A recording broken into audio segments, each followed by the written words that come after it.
Okay, we're live. Hi, this is William Ramsey. Welcome to William Ramsey Investigates. On today's show, I have a very special guest. Her name is Dr. Ada Ferrer, and she has just published a book on September 7th, 2021.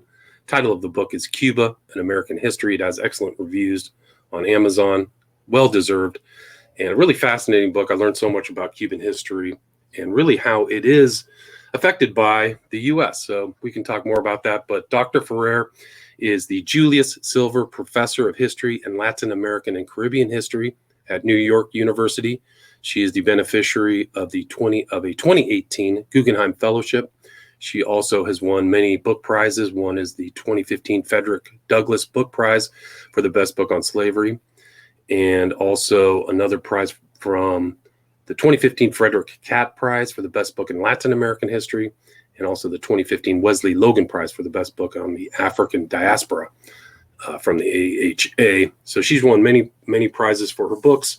Some of the earlier titles, one from 2005 is Insurgent Cuba, Race, Nation, and Revolution, 1868 to 1898.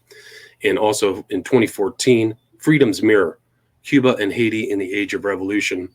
But again, we're going to talk about this book she just published. Again, title is Cuba, An American History. So Dr. Ferrer, are you there?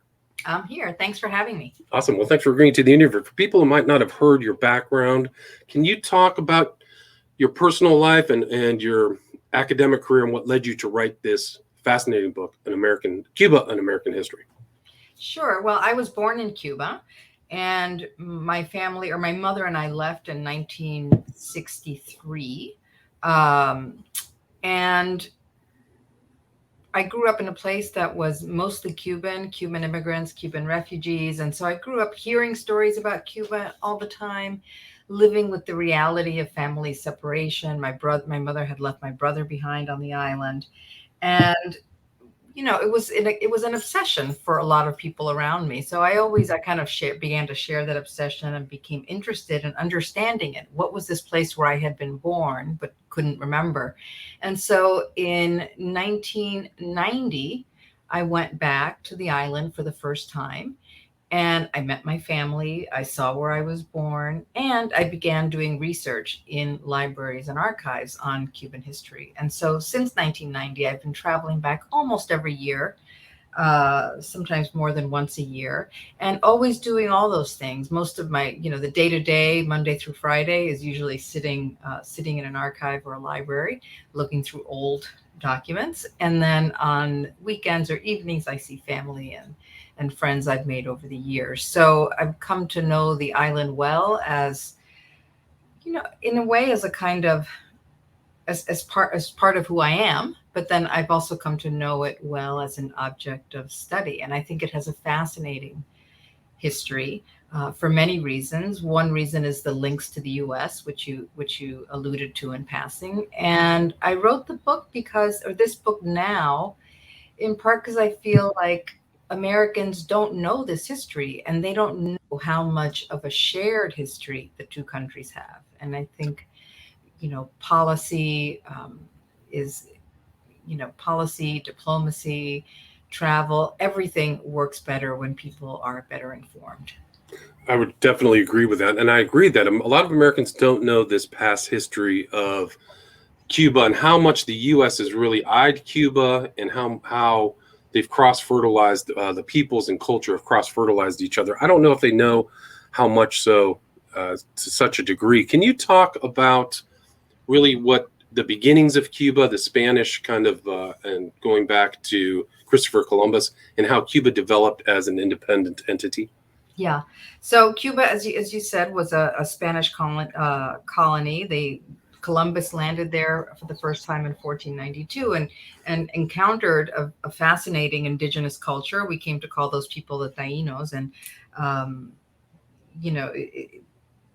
the majority of them died as a result of the conquest, but parts of their culture survived, the language, some of the music, and so on. And for a long time in the colonial period, because the Spanish began in the Caribbean, but then they went on to places like Mexico and the Andes, which had large, very organized indigenous empires, and which had plentiful supplies of gold and silver. So the Spanish focused on those places because they could get, more profit from them. And Cuba became, in some ways, a kind of backwater. People preferred to go to wealthier, richer places. So Havana in particular, which sits right where the Gulf Stream kind of gathers, became a place that the Spanish used as a kind of home for treasure fleets. So all those ships, the Spanish Armada that would, go back and forth carrying gold and silver, all of them met in Havana and then did the transatlantic journey together. So Havana from the start, and Cuba from the start, became kind of a place oriented outwards, a place meant to serve the colony, meant to serve the metropole Spain. And it wasn't until, so that pattern persists, but the main thing that the island became in the colonial period was a slave society. So a society based on the enslavement of Africans and their descendants, most of whom were brought to the island to harvest sugar, to plant and harvest sugar. So and that that characteristic of the island it took shape really at the end of the 18th century and the 19th century. Right. So, I mean, it was interesting, some of the statistics that you cite in your book. There really weren't that many people in Cuba at that time, whereas there's whole histories of Hernan Cortez and Pizarro and all this stuff, but it became a way spent. So even these kind of words like Armada and Tiburon came from this colonization and the subsequent thing. I thought that was really interesting. Yeah, words like shark, like shark or hurricane, right? These were things that they hadn't known in Spain or Europe, so they used the indigenous words for them. And now they're, hurricane the word hurricane in English has its roots in a Taino word. So yeah, and I thought that was one great aspect of your book, is like you emphasize that there were indigenous people here. Maybe some of the other histories of this time did not acknowledge or emphasize them as much as you did. So I credit you for that. But can you talk about how from Havana and this area, how the kind of growth in the sugar industry and the slave trade grew in Cuba? Yeah. Well, sugar was there from the start. Columbus had brought a sugarcane cutting on, I think it was his second voyage to the New World. So there's evidence of sugar from that time. But it really takes off, as I said, at the end of the 18th century. And one of the major reasons it does so then is what we know of as the Haitian Revolution. So the Haitian Revolution occurred in the French colony of Saint-Domingue, which is very close. It's the island that today has Haiti and the Dominican Republic. And at the time, the French colony of Saint-Domingue was the wealthiest colony in the world. I mean, wealthiest for the people who owned it and the people who held slaves. So it produced most of the sugar consumed across the world, and its planters were, wealthy, happy men.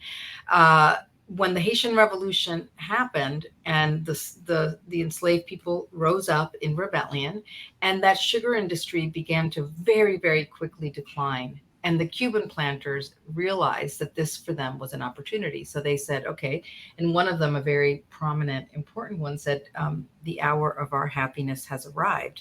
And so they set about winning concessions from the Spanish crown and really developing what became then the most important sugar industry in the world in the 19th century. And it's at that point that the arrival of Africans from in the holds of slave vessels really took off as well. So that happened as a direct response to the Haitian Revolution. Right. And that also was kind of one of the earlier ties with the colonies, or kind of America, early U.S., where they were involved in that slave trade, bringing some of these African slaves to Cuba. And I think you point out in your book, like, there was always an acknowledgement among the Cubans, maybe the Spaniard Cubans, of Haiti and their relations. And it started very early, the race relations in Cuba and how many African Americans there were. So they were always kind of concerned about something of what happened in Haiti and Cuba could happen in Cuba, correct? Right, absolutely. And the Spanish used that to really good effect. So in the early 19th century, almost every colony of Spain became independent. So you look at Mexico, Peru, Argentina, they all became independent in the 1820s mostly, and Cuba didn't. And one reason was that the planters, the elite planters, didn't want to risk a revolution as it happened in Haiti. So they decided to stick with Spain. And Spain basically kept saying, if you try to become independent, another Haiti will happen.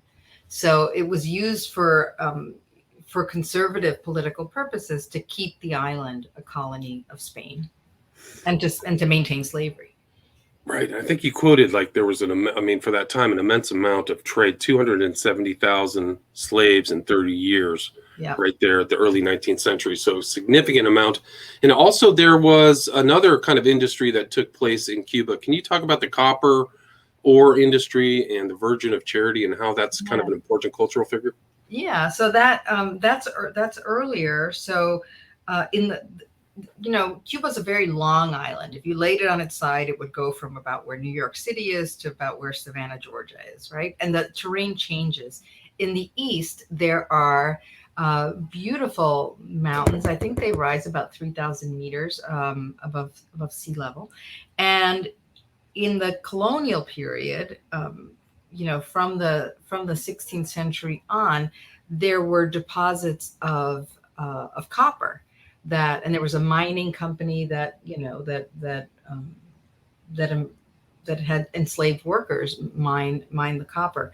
One of the things that happens, and it's so, every Cuban knows the figure of the Virgin of Charity. She's the island's patron saint. In Spanish, it would be the Caridad del Cobre, the charity of copper. And so you ask a Cuban in Cuba, you ask a Cuban in Miami, anywhere, they will know her figure. Many will have a little statue of her in their home, as I do, and as our family home did growing up. But many Cubans don't realize that the reason, the devotion to her as a figure, and the longevity of her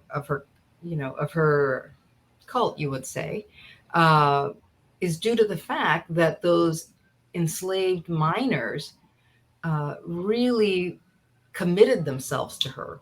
So she was their patron saint before she was the nation's patron saint. So the story that is seen as a kind of national cultural story is really tied to the institution of slavery and to the history of Black Cubans on the island. And it kind of reminded me of what happened in Mexico, the Virgin of Guadalupe, that same type of character very early on that still pervades the culture to this day. Right. And so you had this kind of very early on, you had these conflicts. And even like during the colonial time, Havana and Cuba got involved in the 7-Year War. Can you talk about how the U.S. or really it was the British Empire influenced and affected Cuba from that early period?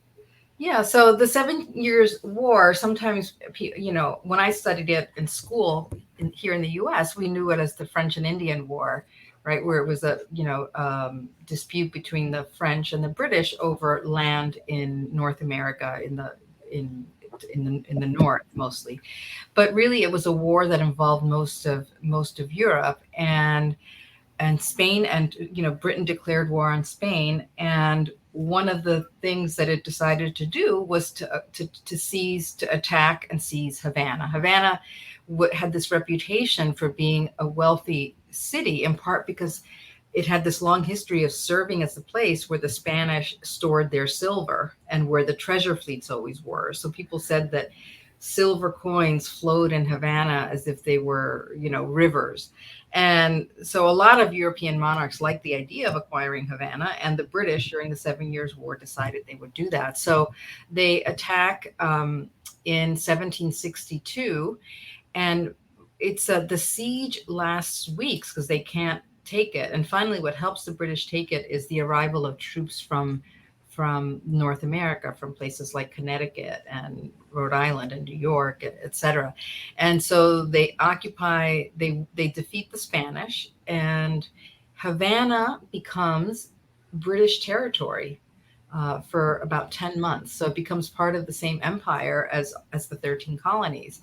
And during those 10 months, you have North American merchants just kind of descend and all over, the city, they kind of take over bringing their products and taking out sugar and other things to sell in the 13 colonies. So it's a period where the commercial relations between the 13 colonies and Havana get really drawn close together. In the end, when the treaty all the parties sign a treaty to end the war, and Britain gives up Havana for Florida. So Gotcha. yeah, and so that's, I say in the book, that's the first time that the fates of Havana and Florida were intertwined, but it's not the last time. Right. So it goes all the way back. Yeah. And also the relations before the U.S. became the U.S., the relations between Cuba and the colonies were very strong economically. Would you agree with that? Yes, absolutely. And that's really becomes really important during the American Revolution. We're taught to appreciate the French role in the American Revolution.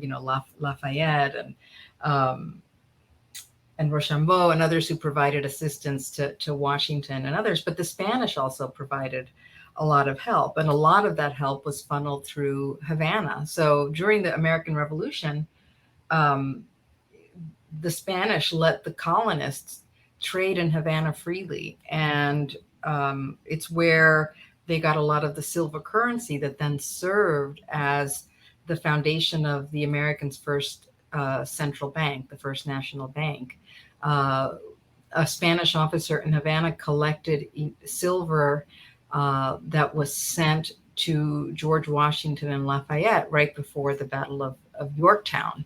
And it was that money that was used to pay George Washington's troops, who hadn't been paid in a long time. So the Cuban assistance and the Spanish assistance was also part of the story of the American Revolution. Right. And there was actually kind of a figure, kind of like the French Lafayette or something, Miralles, I think. Yeah, Miralles. Yeah, he was quite a character. Yeah.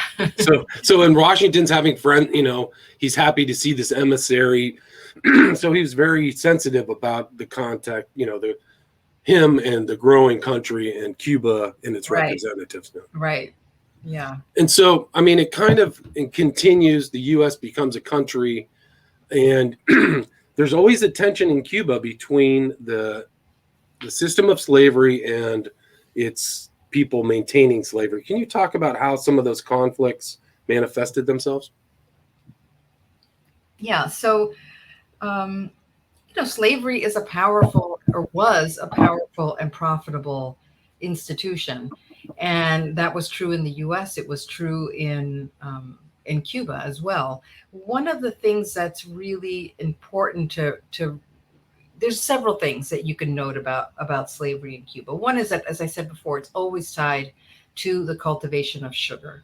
So you can follow, for instance, the rise of sugar in Cuba, and you can see the deforestation of the island follow. So the sugar boom first happens around Havana, in the hinterland around Havana, and little by little it goes eastward, and you see the forests fall all the way. So it's a way of kind of tracing Cuban history. And with each region sugar enters, you can see a different relationship with the U.S. So, for example, one of the most interesting places is east of Havana, the province of Matanzas. It's also a city, Matanzas, and next door is a city called Cárdenas. In the 19th century, those cities had so many American plantation owners. So there were Americans there who owned plantations, who the Americans provided the sugar equipment that processed the raw sugar cane. Americans built a lot of the railroads that took the sugar to port. And as you mentioned before, Americans were involved in the illegal slave trade that brought, captive laborers to work the sugar. And that, so many things, I feel like that region is kind of just exemplifies the growing links between Cuba and the U.S. in that mid-19th century period, and it shows the extent to which the link was built on slavery. So, for example, I have there's one figure. His name was James DeWolf. He was a wealthy U.S. senator from Rhode Island, and he was also he was a slave trader, or he had been a slave trader, and he and his family owned 4 plantations in Cuba.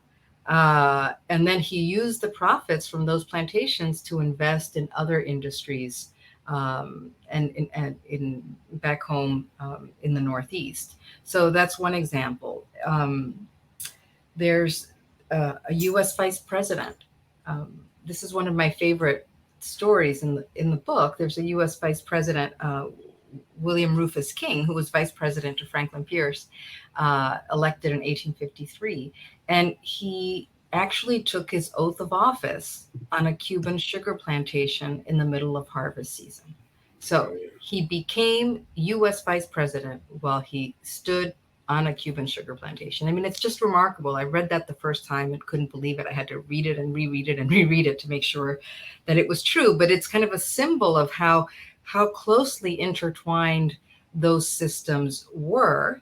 And it's also a sign of the fact that the U.S. and U.S. leaders always had this political interest in Cuba and in the possibility of acquiring Cuba and making it part of the U.S. Right. So Adams, and you state in your book, Adams and Jefferson are talking about it, saying that it would be a good addition. But it was also curious to me, too, is that the Cuban elite also at that time had a desire to become part of the new U.S. Is that true? Yeah. Yes, absolutely. So, Adams and Jefferson and Madison, Monroe, they clearly did. And they would talk about how acquiring Cuba would help them kind of fill out the true destiny of the new American nation. They thought it would help protect their commerce, establish their power in a wider world, etc. In terms of the Cuban elite was always tied to slavery and sugar. And they saw, Spain was weakening. Spain had already lost the rest of its colonies in South America. And they thought of Spain as weak in 2 ways. One is that they didn't trust that Spain would stand up to Britain. And Britain in this moment is becoming increasingly vigilant and militant against the slave trade. So they thought that the Spanish elite might acquiesce to Britain and really crack down on the slave trade and on slavery. And the elite, the Cuban elite, feared that. So they saw the U.S. as kind of a possible savior because the U.S. was increasingly powerful and it was completely committed to slavery. So they thought, in a sense, that they could protect their investments, their stake in slavery and sugar by allying themselves with the U.S. Right. So you saw, this kind of view. People are in exile in New York City at that time. I think it was Felix Varela, or one of these early people, even before Martí, was still influencing people in the U.S. about Cuba at that time. But can you talk about how the Monroe Doctrine kind of influenced the relations between Cuba and the U.S.? Yeah. Well, the Monroe Doctrine became U.S. policy in 1823. And the basic idea behind it is that the U.S. was stating for the world that no European power could colonize or recolonize Latin America. So basically, it's a way of kind of declaring the hemisphere free of any European colonization. But the Monroe Doctrine also recognized that, places like, there were a few places that were still European colonies, namely Cuba and Puerto Rico. So the policy basically said, no, that's fine. We're not going to kick Spain out, but no one else can come in and take those places. So what it did is it in theory, it kept Europe out of Latin America and out of Cuba. But really, it was designed as a policy meant to keep meant to check British influence and British power in the hemisphere. And in the case of Cuba, that's what they most feared. The American leaders did not think that Cubans could win their own independence, Or they thought if Cubans managed to win their own independence, the elite would likely ally with the US. So what the Americans feared was that the British would take Cuba and then end the slave trade and eventually end slavery. And then they would lose, uh, then the US would lose those connections, which they didn't want to do. And you devote one chapter, torture plots, to kind of this growing resistance by African slaves. Can you talk about how that was addressed by the Cuban elite, and how kind of like you talked about earlier, some of these English or UK influenced people also were trying to motivate to overthrow slavery? Yeah. One of the things that's really interesting about slavery is that wherever you find the institution of slavery, you will find enslaved people trying to do battle in one way or another against it, whether that's by running away or by resisting and trying to limit the work they do, or feigning illness, or in some instances rebelling. So you have rebellions, and you have runaway slave communities in Cuba. You have rebellions almost from the very beginning. So there's two rebellions, slave rebellions, that I talk about in the book. Even before the one in that chapter, I talk about one led by a man named Jose Antonio Aponte. Aponte was a free black man in Havana, a carpenter and an artist, and he organized this large rebellion against slavery and against the Spanish. The rebellion was quashed. They after attacking 3 plantations, the rebels were caught and captured and tried. And one Aponte was captured and brought to trial. And it's one of the things that makes it so interesting is that Aponte was also an artist. So he had a book that he had made that he called the Book of Paintings. And the Book of Paintings was full of all kinds of interesting things. And he would show it to the recruits in the movement to help them kind of imagine a world without slavery, to help them imagine a Black revolution. The authorities found the book, confiscated it, and made him describe every image in the book. And then they hanged him. And then the book disappeared. And so all we have are his descriptions. So I write about that one. I think that's a fascinating example. And I may write more about that at some point.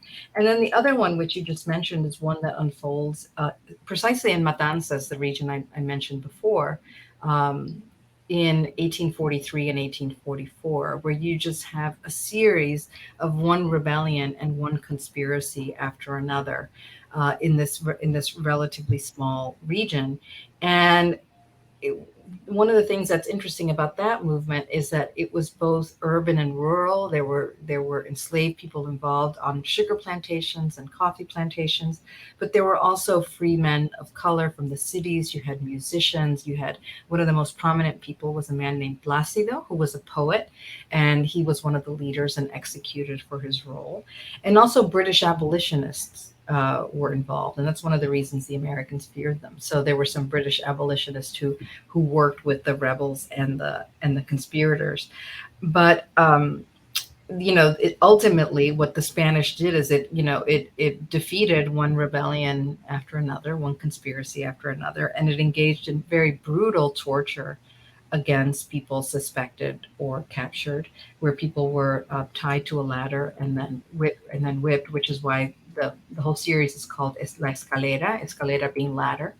And one of the results of both those rebellions and conspiracies and the repression by Spain is that it really decimated the free community of color, free Blacks who had been artists and poets and musicians and so on. So many of them were killed, many of them were banished and forcibly removed from the island. So it kind of struck terror in the heart of enslaved people, and also in the heart of this free Black community that was upwardly mobile and that was sympathetic to the idea of independence. And for the Spanish, it kind of helped them prove the point of how dangerous any kind of movement could be, right? That if they wanted independence, well, they might end up with a slave rebellion. So the Spanish used it to that end. Right, and you call like the peace that happened the tranquility of terror. So it Right. wasn't like a happy Yeah. peace at all. And I mean, it just kind of led to farther. I thought it was interesting that after the American Civil War, so many of these Beauregard and these other characters came to Cuba. So it's just an additional tie between the two countries. Right. Can you talk about the importance of Jose Marti and kind of talk about the 10 Years' War and how that developed? Yeah. So the Cuban independence movement, which I think the world doesn't know enough about. that's my own sense. It's a fascinating movement. The first war begins in 1868 and it lasts 10 years. So that's the 10 Years' War. And there would be another war shortly after, which is called the Little War from 1879 to 1880. Then there's a longer period of peace in which there's a lot of mobilization in favor of independence. And the final war of independence takes place from 1895 to 1898. So really, it's a 30-year process of fighting for and mobilizing and advocating for independence from Spain. There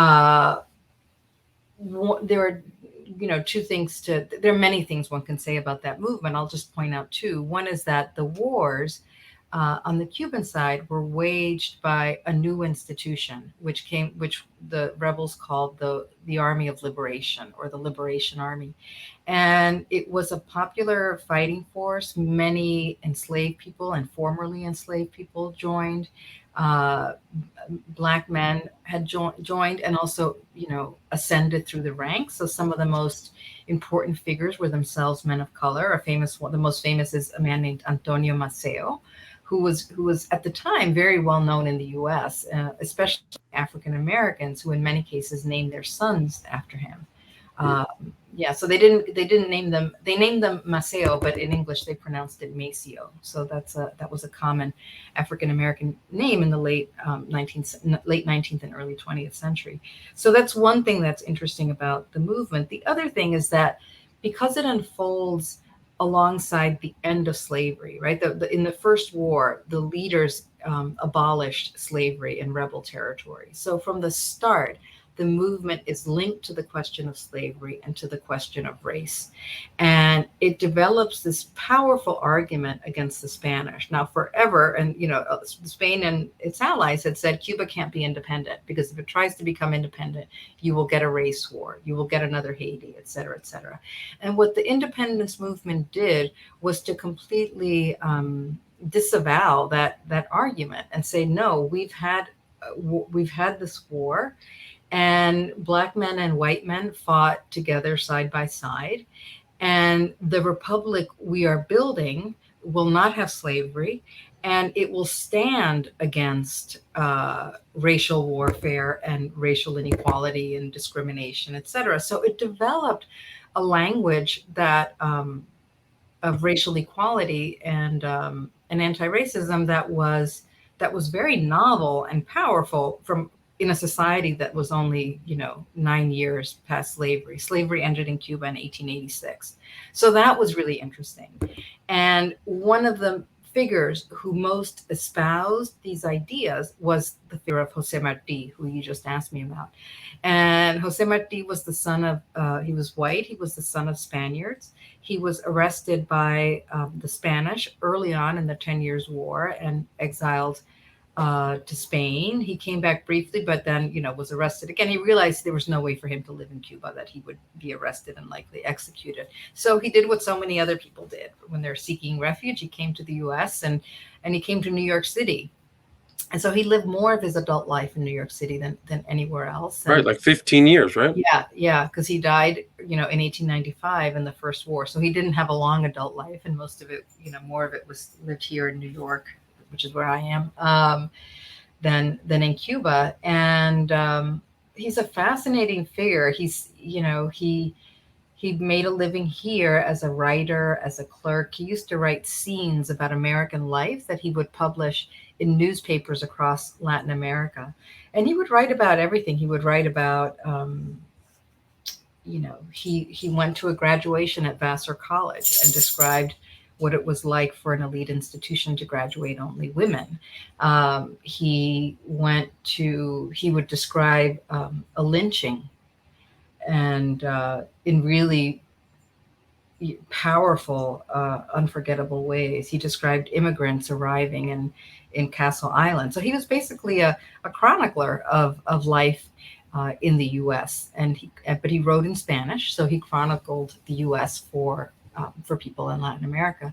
And in terms of, and he founded a political party in favor of Cuban and Puerto Rican independence. And that was what he was most devoted to, was the independence of Cuba. And he saw and he talked about what he thought an independent Cuba would be. And he talked about that Cuba in radically egalitarian terms. So he talked about racial equality, about class equality.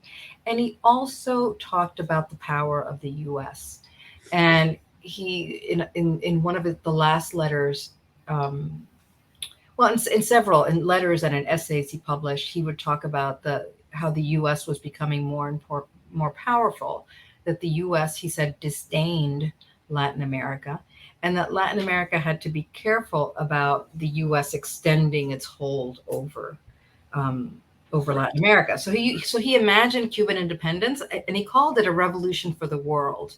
And I think he called it that because he thought it would bring two really important things potentially to the world. One was a model of kind of racial equality in a former slave society, and the other one was that it would serve as a check on U.S. ambitions in regard to Latin America.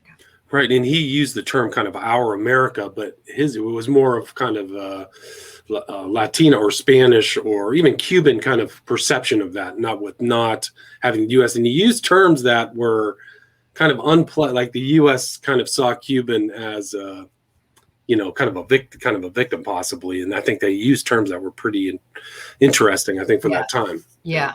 That essay "Our America" is one of his most anthologized essays, one of his most famous, and it's precisely that America as a term is for North America and South America. It's the whole hemisphere, but it had, by that point, it had already come to be synonymous with the U.S.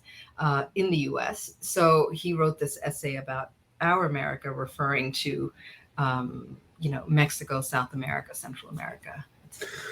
Right. So and so then he leaves for Cuba and becomes really kind of a national. He becomes really the national figure for revolution. Would you agree with that? Yeah, absolutely. Not initially in the moment, because he dies, he's killed in battle just about 2 months after he arrives, or 3 months. But so at that point, it's not till after the war ends that he becomes, the national figure, the foremost hero of Cuba. Right. And he still remains that today, both in Miami and in Havana, Right. And there was always kind of like an East-West tension in the country of Cuba. Would you agree with that? Like, you talk about this whole, this dividing fortification that they built between East-West, but there's always been some variation, like maybe the difference between Northern and Southern California. Yeah, I think that's true. Historically, in the colonial period, Western Cuba, which includes Havana, was, the one that had the most investment economically, had the most wealth, had the most power. So there's a sense in which Havana, in particular, and the West, in places like Matanzas, et cetera, was more modernized. There was more infrastructure, et cetera. So yes, that's true. The East is more mountainous, so it never had those large modern during the colonial period. It never had those large modern sugar plantations. It had kind of smaller peasant production, smaller sugar farms, coffee, etc. So, and historically, Havana has always been more powerful than the rest of the country, right? It's been the capital, so it's enjoyed more privileges and more development than other parts of the island. Right. And there's just so much more in your book. You talk about the Maine blows up, the war, the Spanish-American War, all the times of going up to World War II, then to Castro. I mean, it kind of even comes to the present right now. I think Raul Castro in April just decided to seat his head of the Communist Party. And you have that experience there from what, 1962, between Batista getting, I think it was Batista, right? He got kicked out by the communists. I mean, can you talk? We're kind of at 40 minutes. Yeah. Can you kind of provide a summary or what's left? What else you talk about in the book? And then, yeah. I mean, as you can probably tell, I can talk about this stuff forever. I'll just tell.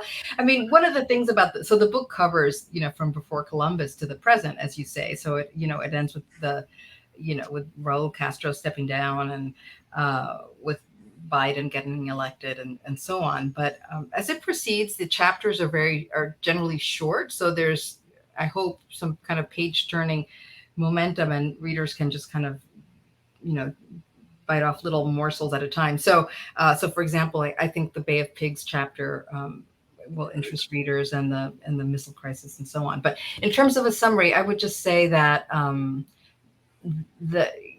Fidel Castro's the revolution came to power in 1959 by deposing Batista, who had assumed power illegally.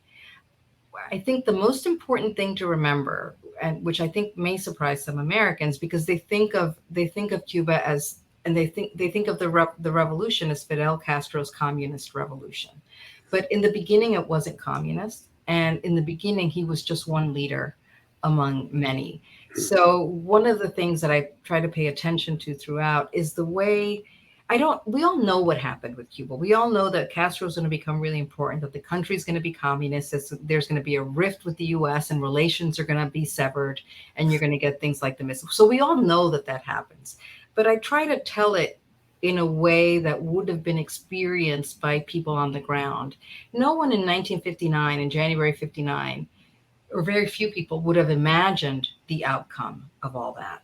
So I try to kind of restore some of that sense of uncertainty, of excitement, of history being made in the moment. So that's the way I write about it. The revolution does become communist. It becomes communist not as a result of one thing, but several things. One is, I think, that Castro himself was predisposed and sympathetic to that ideology. One thing is that some of the goals that he began to try to meet in the beginning, things like land reform, anti-corruption, etc. Those were things that were part of mainstream Cuban political discourse for a long time. And he began delivering on them. And I think he realized that as people supported those early moves. So I think he came to realize, oh, I'm popular. They like this. I can do this. And he just kept going. Because realizing that he could. It's almost like he realized, oh, I can do this, and I can do it even more, and I can do it more radically. And so he kind of took off on that path. The other thing was the miscalculation of the US. The US was only looking at this as a question of the Cold War and what Fidel Castro was going to do vis-a-vis the US and the Soviet Union. But Castro was really good at using a tradition of Cuban nationalism and a tradition of Cuban skepticism about US power and about US intentions on the island. And he just used that to really good effect. He said they're going to invade. And then you'd have people in Congress threatening to invade, So he used that to really good effect. And then finally, the Cold War itself, it made it really hard for Cuba to assume a position that wasn't either, as U.S. ally or Soviet ally. It made a kind of middle position impossible. So all those things made it become a communist revolution. Right, but it just shows, and I think that you confirmed and verified this theme of your book, how much the U.S. has influenced Cuba, and also Cuba influencing the U.S. So it's all been there for centuries. So really a great book, highly recommended. Where's the best place for people to get Cuba and American history? Well, they can get it almost anywhere. So I would say, they could get it on Amazon. If they buy from Amazon, they could get it at an independent bookstore if that's where they buy. I have a website, adaferrer.net, where there's links to different places to buy it and more information on other work I'm doing. Ada Ferrer. And so people can reach out to you through that Yes, website as well if they absolutely. want to ask any questions or anything. Yeah. It's adaferrer.net, correct? Yes. I'll yes. put that in the show notes again. Again, it's Dr. Ada Ferrer, and the title of the book is Cuba, An American History, just published September 7th, 2021. Thank you so much. Thanks for having me. I enjoyed it. All right, I did too. Take care. See you there. Bye. Stay there for a second.